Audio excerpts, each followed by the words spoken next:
Hey everybody, this is Tim. I'm a senior at URI, communications major, minor in business. I'm part of the Newman Club, been there for 4 years, and this is my third mission trip to Nicaragua. We're currently at Hogar Belen in Diriamba, which is about an hour and 45 minutes to 2 hours outside of the capital city of Managua. But I'm going to give you a tour of the property and show you what life's like here.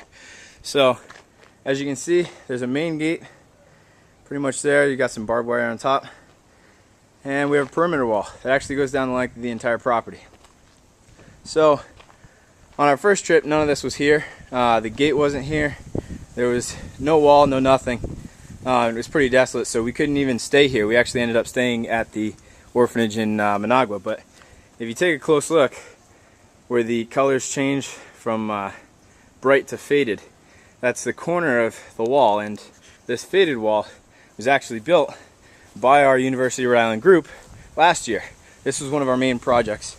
And as you can see, in between all the trees, it even goes all the way down the length of the property, behind the cottages, and it's completely enclosed the entire property, so it keeps the children safe, and it's pretty nice. This is one of the working sheds. This is basically where they hold a lot of their materials and stuff like that, anything they need for working, etc. This little hut over here is the security tent. There's a security guard on duty 24/7. Clearly, you know, Nicaragua isn't as stable as some of the other highly developed countries in the world, so it's very important to have security, especially for these kids who are so vulnerable. Over here is one of the newest cottages built. This is actually going to be the physical therapy building that they had just built. It's the second newest building here, and it's pretty much got 2 floors. The top floor is mainly for administration. It has a couple of different cubicle spaces for offices and the like, and the downstairs space is open space where the staff can do whatever activities they need to help get the kids you know, more mobile or whatever, depending on their disability. There's another cottage over here, and this happens to be the newest one. This one's going to be another cottage for children. Currently the home of Julia, who's the director here at Mustard Seed in Diriamba. And it's actually fairly nice. Each cottage pretty much has a bathroom and then 2 sets of rooms. And hopefully we'll be able to show you what the inside of one of those looks like. So over here, you see the pink cottage across the way, and this is the first cottage that was built here. And 2 years ago, when we first came down as a group from URI, this was pretty much the only thing that was built on this entire property. If you can just take a quick look all the way down, you can see the row of cottages that has sprung up in the last 2 years. And it's just an amazing and awe-inspiring to think that so many groups of missionaries really come in and do so much work to help these kids who really have next to nothing. So this was the first cottage, and it pretty much was empty. It had just been built, and it's kind of where we were. This is Diego. Hola. Hola. Bien. ¿Usted? Bien, gracias. This is this first cottage that we ended up building. It's also another cottage of one of the children's. And this corner right here is a famous corner that I like to call my corner. This corner of the building is where I spent several different hours digging a 6-foot hole for one of the foundation. We dug the foundation for this entire building, and we're very proud of it. And when we came back and saw it fully completed last year, it was unbelievable. We couldn't fathom how awesome it looked compared to where we were 2 years ago, when it was absolutely nothing, completely flat land, no holes or anything. So as we make our way to the next cottage, this is one of the main projects from last year. It's the peach cottage. We pretty much put the floor in. It was an empty shell, and they were building the roof while we were here. But let's see if we can go inside, see if anybody's in there. Good call. Alright, so we might check on that later. This is Carrie. Carrie's one of our missionaries this year. Working hard. Or hardly working. Or hardly working. One of the two. So this is the dining area, as well as this administrative office just for the orphanage in general. That's where Julia works, the director. She's got a little office in there. They have some bulletin boards of their own, and actually, if you can look close enough, they welcomed every single one of us individually. All the names are on there of this year's group, and they do that every year. It makes us feel very welcome. It's pretty awesome. So, yep. Oh yeah, as you can see, this is one of the shots from very early on, before they even really cleared any of it. We came down and most of it was cleared, even though nothing was built. But as you can see from these pictures, it's come a long way in the last couple of years. So,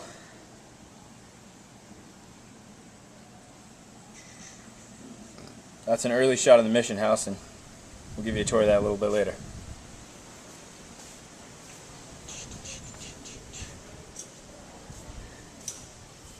So this is the dining area. All the kids eat over there, and that's where all the missionaries eat. It's a nice big open space. And then there's the kitchen on the end with an open window that leads right into the dining room. Thank you, Carrie. Kitchen, some of the kitchen staff cooking up some dinner. Good time. They got a really nice setup here, and they love the camera. So this is obviously our project that I'm sure you've seen or heard about several different times. It's a huge hole, and it's for the cistern that we're building. It's going to collect rainwater, and it's going to be a water source for them so they don't have to pay as much for water. And it'll eventually end up saving them a lot of money. It's scheduled to usually take workers that are local a week and a half to 2 weeks. And we got 3 full, long, hard days working on it, so we'll see how far we can get. This is the washroom. They wash clothes in here. Got some money for a small washer and dryer for the things that really need it. As you can see, there's some things hanging in here as well. Got some clotheslines up. They also have some clotheslines across the way, obviously for the warm weather and when there's no rain. And we will move on to the mission house. Eventually there's going to be, hola, this is Amanda, she's one of the missionaries, doing hard work, taking a wheelbarrow of dirt out to the dirt pile. We've probably moved at least 4 or 5 dump trucks worth of dirt with nothing but 5-gallon buckets and 4 wheelbarrows. So it's pretty amazing once you think about that. This is the mission house. 2 years ago when we first came here, it was nothing but an empty shell. And it's pretty amazing to see what it's become, because the first year we couldn't stay here because it was unfinished. Last year we stayed here. It was just barely finished. The roof was just barely over it, and they just got the furniture in only a couple weeks before we actually got here. So as you can see, it's painted bright blue and bright yellow. That also wasn't here last year, so I mean, every year you come back and see improvements, and it's really great. So we give you a tour of the mission house.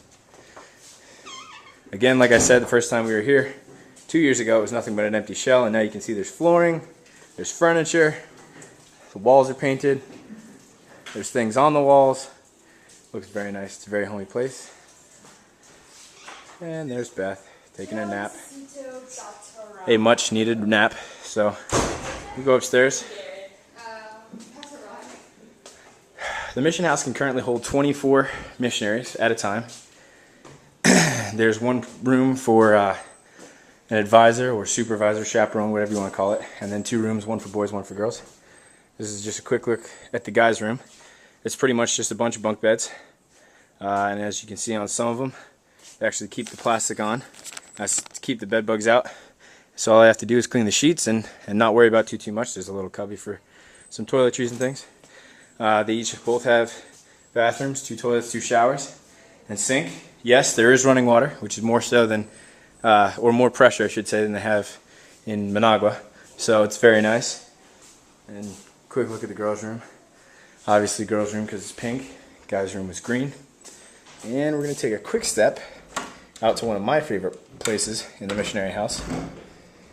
The balcony. If I can get the door open. There we go.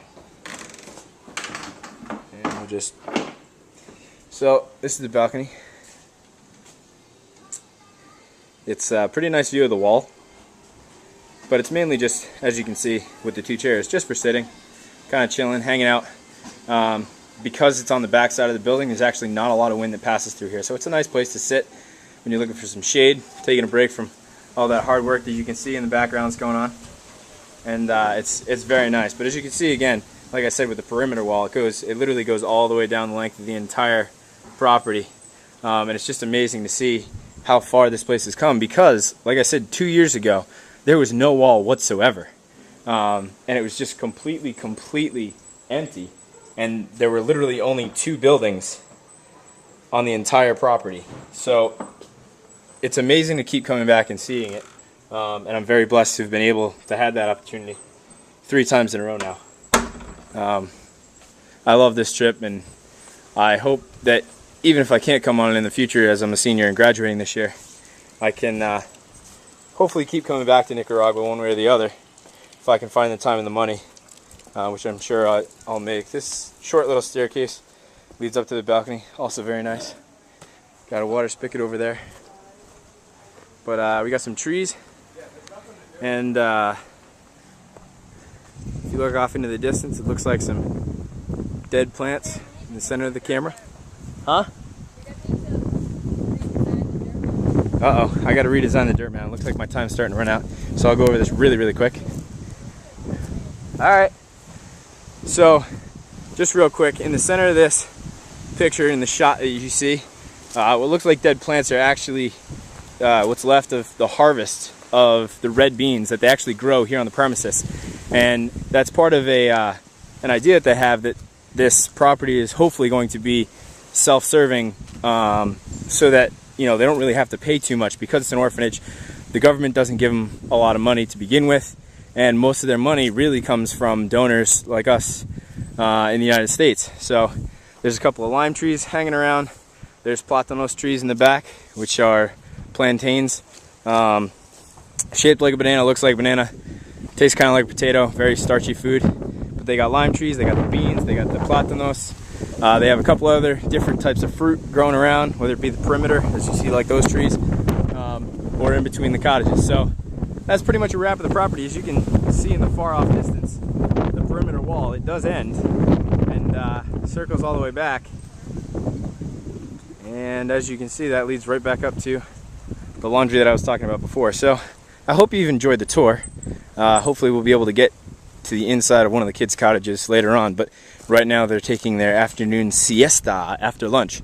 At 3 o'clock they will have a daily reflection where they have Bible reading and they talk about it and discuss it, as well as sing religious songs. So they definitely keep their children very up to speed with their faith. They take the kids that can go and are physically able to Mass every Sunday. And I found it amazing that when we went this past Sunday, the priest actually knew each of their names individually and greeted them right at the door before Mass, and I found it very touching, and I think that's what community is all about here. So with that, I'm signing off and headed back to work. So here we go. Go Rams.